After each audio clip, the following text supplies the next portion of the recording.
Welcome to Vlogmas, where I ask myself, why would I do this? So I have been thinking a lot, right? First of all, hi, hello, December.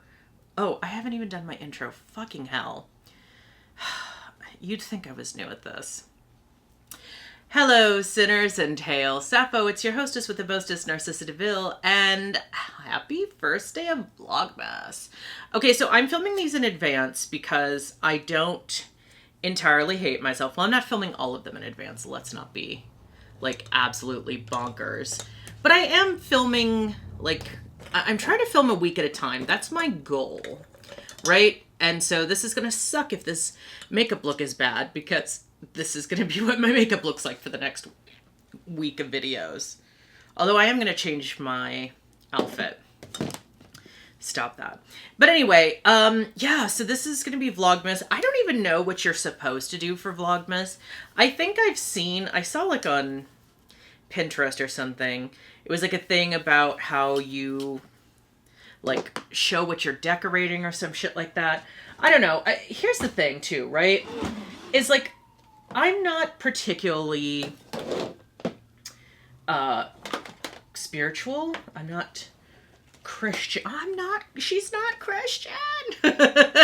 So like, you know, I don't know. Christmas is already kind of like a non-denominational holiday for me. And I understand that it's not for everyone.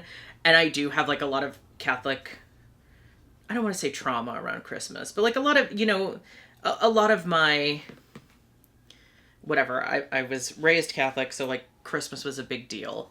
You know, it's one of the times that if you didn't go to church any other time, you went to church for Christmas and Easter. I don't know why Easter, because that's not even a holiday like I think most people even think about. Like when you're a kid, I will say I do miss Easter when I was a kid, because we always got these baskets that every year had a new swimsuit, a new beach towel, and like Peeps and Starburst jelly beans. I still get those jelly beans. They are so good.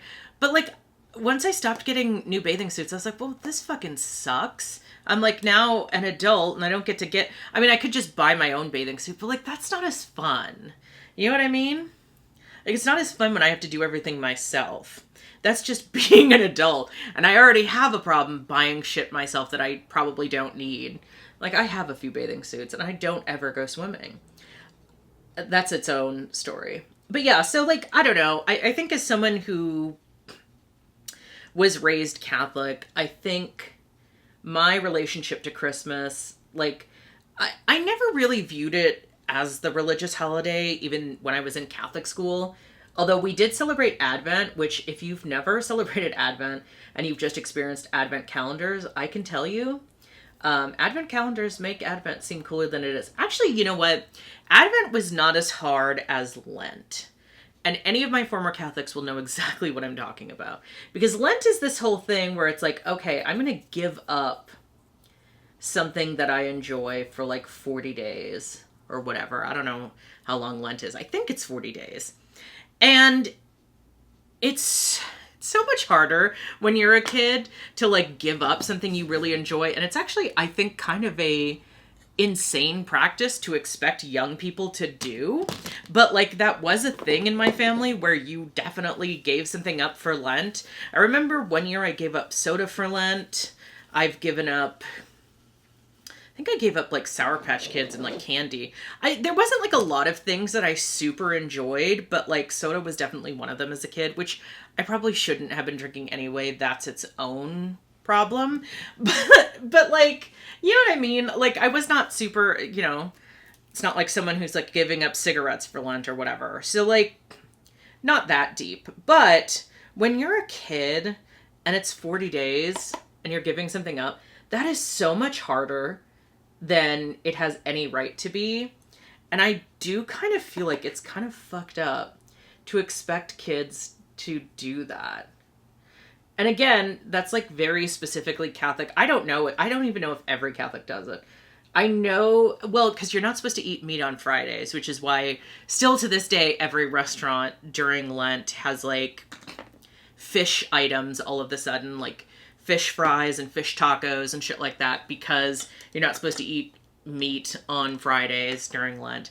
Although I don't know how many people who are currently Catholic still follow that. Anyone who's like still Catholic or Christian, do you actually still follow? I think it's just a Catholic thing. I actually can't speak to if it's like a general Christian thing, because again, I was never generally Christian. We were like strict, you know, Roman Catholic. We were like the Catholic. You know what I mean? So like our view and like what we were doing was always going to be harsher than most people's anyway. I think that is, by the way, this is going to be all over the place, but I'm kind of just stream of consciousnessing this. I remember not too long ago watching this Minna Lee video. I hope I said her name right. Where she was talking about like Catholic core as like an aesthetic. And let me tell you, as a person who was raised Catholic, wow, is that triggering to see people like, oh, I'm going to become Catholic because I like the aesthetic. Like, I can't even begin to tell you. And like, they're like, oh, it's like a cool religion. It's like, you know, you can just ask for forgiveness. It's like a cool religion. As someone who was raised in Catholicism, who has dealt with so many years of Catholic guilt about everything, like everything in my existence, I cannot begin to tell you how much it is not a cool religion. Like, this wasn't supposed to be a religious rant. I was actually supposed to be saving that for Patreon. But like, it's not a cool religion. I'm so sorry to tell you, it's not the like cool, fun-loving religion that people have on the internet have told you that it is. And I'm like, so why is this not picking up color? Okay, anyway, I'm just like so deeply offended by this idea that it's like the cool, chill religion, because it's just not. I have so much guilt and trauma from being raised Catholic. So I do find it so funny that people are like, oh, I'm just like, I love the aesthetics of Catholicism. And don't get me wrong, as a former Catholic, there is something to be said about like playing with that aesthetic, especially subverting that aesthetic. Obviously, I'm not wearing it right now, but I do have my like upside down cross necklace. So like, I love subverting that. I love knocking that on its head as someone who was raised in that world. But as someone who was raised in that world, I can tell you firsthand, it is not the like fun religion that I think people on TikTok have convinced you it is. And I just think that's so wild. And like, not to, you know, I get everyone wants their aesthetic. Everyone wants their thing that they're into. That's fine. But like, Catholicism is not the one, girl. I'm sure the church loves it because anything that makes them look cool and hip is like great. I think my grandmother is rolling over in her grave, which kind of makes that fun for me. But I will say, it's not the tea. I promise you, it is not the fun-loving religion that you think it is. It is not the cool religion you think it is. Like, it's just not. She's not that girl. So, like, please don't even kid yourself into thinking that, like, this is a good aesthetic for you to choose. She's not that girl. But also I do think, like, to a point, to an extent, like, Catholicism, whether we like it or not, has been so, like, shoved down people's throats that I do kind of feel like it almost makes sense that it would eventually, like, become an aesthetic. And I do, like, I can imagine there's going to be Catholics who are now experiencing the my religion is not a costume, or my existence is not a costume. And I find that funny because I'm sure some of them were the ones who were appropriating other people's life. So to have that now their problem is kind of funny to me. But I don't know, girl. It's just, it's not the tea that you think it is. And I just feel like, yeah, that is its own thing. I'm not even going to get onto a rant about how, like, hearing about that is deeply triggering, because it is. Like, you know, if you grew up Catholic, you know the tea. You know, you grow up being told, like, you can't be this, you can't be that. And, like, anybody who can see that and be like, yeah, but it's a cool aesthetic. Like, yeah, lots of shit is cool aesthetics, but, like, you don't make that your personality. Like, that's, I don't know. there is something weird about like making someone else's trauma your aesthetic. And I guess I realized that like not everyone is viewing it that way. Like not everyone, okay, we're not doing this. I don't have time for this. I realize that not everyone is viewing it that way, right? Like I don't assume that people are purposefully getting into Catholic core because it's someone else's trauma. Like I understand that. I'm not vain enough to think that I must put this on the other eye again. I'm not vain enough to think that that's the reason. But I think it's disingenuous to like not acknowledge that like ignoring the like, you know, culture is not a costume, which by the way, I think for Catholicism really doesn't count because it has very much stolen from other religions and other cultures. So like, yeah, it's fair play, I think, in that sense. But I think it's just, I don't know, there's so much trauma associated with that for me. So like to watch people be like, oh yeah, that's the cool religion, that's the chill religion. I'm like, tell me you've never been a Catholic without telling me you've never been a Catholic. Like, cool religion where? Chill religion where? And I think there's this idea that because theoretically there's like forgiveness and absolution and like you can go to confession and shit like that, which by the way, very traumatizing when you're a young person, especially if you're like, I don't even know what the hell to say. Like, what am I supposed to confess for? I didn't do anything. But it's like, you know, anything you do is basically a sin. So like, just pick something, girl. But like, I don't know. I do find it very interesting, I'll say, that, you know, there is this idea that is perpetrated by the Catholic Church that, oh, it's just super chill because, you know, they have forgiveness theoretically and not confirmation, confession and shit like that. Like, that does not a chill religion make. Trust. There are a lot more chill religions out there. Paganism is frankly a lot more chill than Catholicism will ever be. You know, they're more chill about queer people. They're more chill about trans people. They're more chill about everything. And again, you know, this is the thing too, right? Is like, part of the reason I left the Catholic Church in the first place was because of my queer identity. And so many people have struggled with their faith and the way Christians and Catholics talk about queer people and their queer identity. So it also does kind of make me feel like, tell me you have zero queer friends who have ever been religious to be like, oh, I'm into this like aesthetic of Catholicism or like whatever. Like, I don't know. Tell me you've never had a queer friend in your life or never been queer yourself. And actually, you know what? I will say this. If you're a queer person and you're appropriating the Catholic style as like a coping mechanism or to turn it on its head, I actually do support that. But like, otherwise, I don't know. Like, I think if you've lived that life and you're trying to like work through that trauma, then like go for it. But I just think people who have never been Catholic, who have no idea what that's like and no idea what, you know, living in that kind of world is like, that's the only way you could say, oh, it's super chill and super like low key and you can just ask for forgiveness and all this. Like, yeah, but you also have to talk, like, you're not just getting that forgiveness for nothing. Like, you actually have to go to the church. You have to ask for, you know, you have to go to confession. You have to confess whatever sins. And sometimes those sins are not like actual things you've done wrong. It's just you existed or you had a bad thought.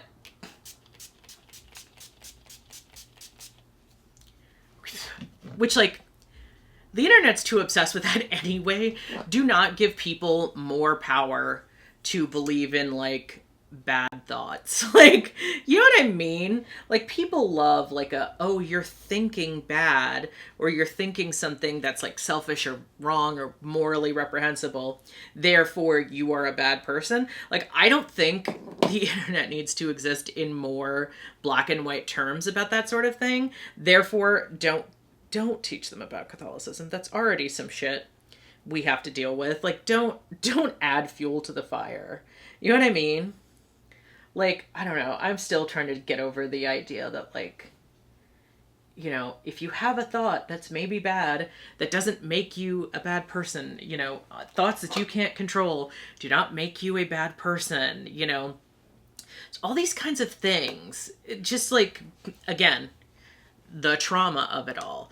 Anybody who's ever been Catholic, it's like, oh, and especially like being Catholic, being a lesbian, and being trans, it's like you might as well just like it's so much to deal with as far as like the mental gymnastics of constantly feeling like I'm a bad person for existing. Like, oh, I looked at that person lustfully, like, oh, you're going to hell. Like, I don't know, it's so insane. And so for me, you know, watching people who are like, yeah, you know what, this is a cool religion aesthetically, I want to, you know, become a Catholic for that. It's like, girl, okay, you have fun with that. And again, you know, look, my spiritual belief is I don't want to ridicule anyone's religious beliefs because everyone has their own thing, whatever. I don't agree with it. I don't agree with a lot of people's spiritual beliefs, but that's also none of my business. But when you're on the internet being like, oh, I'm going to do this because it's a cool aesthetic, or like, it seems like a chill religion. And like, I think we do need to talk about like how puritanical a lot of younger people have gotten. And I'm not talking about like, I know people, there's like, every year, every Pride, we have to have this conversation about like whether or not kink should be allowed at Pride, which is like a young person's conversation, but also like fully it's so puritanical in nature, that conversation. Like whether or not kink should be allowed at Pride is such a puritanical conversation that it's not even worth even entertaining. And yet every year we have to have this conversation because every year there's people who are talking about why it's wrong or bad or whatever. And so I guess I can't help but notice, and I've said this before, right? You know, people are just now, I'll say white people, but also like people who are kind of like, I don't know if they've had their head buried in the sand or like not chronically online. I think the upside to being chronically online is I kind of can clock shit before other people. Like, granted, I certainly hoped that this election was not going to go how it went, but I think it's hard to see where people are culturally, because like people were like, oh my god, the young people were voting for him in record numbers, like young men but also young women, let's not let them off the hook, we're voting for him in record numbers, like that's so shocking. And it's like, I think if you've actually been paying attention to the way things are going in the culture, especially online, with how chronically, like, you know, anti-sex a lot of young people are, this isn't really that surprising, actually. Like, when you recognize how, like, anti-sex, not even just, like, how far they've gone to the alt-right, but just, like I said, very anti-sex, but also very, I don't know, what is the word I'm looking for? Well, obviously anti-feminist, but that's its own whole thing that you can look at. But, like, I mean, if you look at how there's so many young people who are clearly being targeted by TERFs and who are falling for it, and there's, like, you know, this very big movement of, like, you know, no kink at Pride and all of that, I can't help but feel like it's all related. And I said that online a few years ago, that I think it's very interesting how there's a rise of anti-trans sentiment at the same time that the no kink at Pride sentiment is growing. And there's like all of this like very anti-sex sentiment that's growing within young people. And it's like, I just can't help but notice that they're all related. And I'm sure there's going to be people who are like, those aren't related, that's not a thing. I feel like they are, because a lot of times, and if you've read Project 2025, you know this, and historically, queer people are always viewed as being inherently not safe for work, being inherently adult, right? Like, queer stories and queer history has always been seen as inherently sexual and inherently, you know, adult oriented and not for young people and all this other. So like, yeah, I'm gonna see that there is a very interesting correlation between people who view, you know, who say no kink at Pride, and the same people who view my existence as a trans person as inherently bad because I exist. You know what I mean? I'm gonna see the, you know, similarities there because it's not a coincidence. You know what I mean? I think if you stick your head in the sand and pretend like these aren't related issues, then yeah, you know, you're not seeing the similarities. But anyone who knows anything about queer history might already have guessed that historically speaking, we have always been seen as like inherently adult. That's not a new phenomenon. It's an annoying phenomenon that's making more of a comeback as of late and had kind of died out. But it's not a new phenomenon by any means. And that's what we're dealing with. So like anyone who pretends as though that's not the case is not living in reality. I'm so sorry. These things are absolutely inextricably linked. We have historically seen that queer people, trans people, gender diverse people are seen as inherently more adult and therefore regulated out of any space where they can be seen by young people under the guise of, well, this is adult. And, you know, now we are seeing these situations where something like Project 2025 is trying to erase queer people from existence by making it, you know, calling it pornography just for queer people to exist. And it's like, well, if you've seen the history, that's not really that new. And that is something that, like, not even new to America, but, like, Russia's been dealing with this for a minute now. It's almost like exactly word for word what they've been going through. So I think it's very interesting how much Project 2025 is like copying the Russian model. I think that's very, very telling. You know, I remember when, it's so interesting to me because I remember when my very Republican, very Catholic family used to be terrified of like what Russia was doing and like, you know, how they were trying to take down America. And at that time, my family was convinced that Russia was trying to, like my father, I think once said that like Russia was trying to make everyone more like feminine so that they could undermine like masculinity and therefore like take over because we'd be too feminine to win a war. That is something that people genuinely believe. And yet, as we now know, they are very obsessed with masculinity over there to the point that they have their own anti-queer laws based on, you know, what Project 2025 is creating. Like, that's the Russian model. That's been the Russian model. So I think to act as though this is something like new, like this isn't even a new flavor of stupid. This is shit that other countries have been dealing with for a while. We're just copying them, like looking at their homework and copying it. And as people have pointed out, Reagan had a similar thing to Project 2025.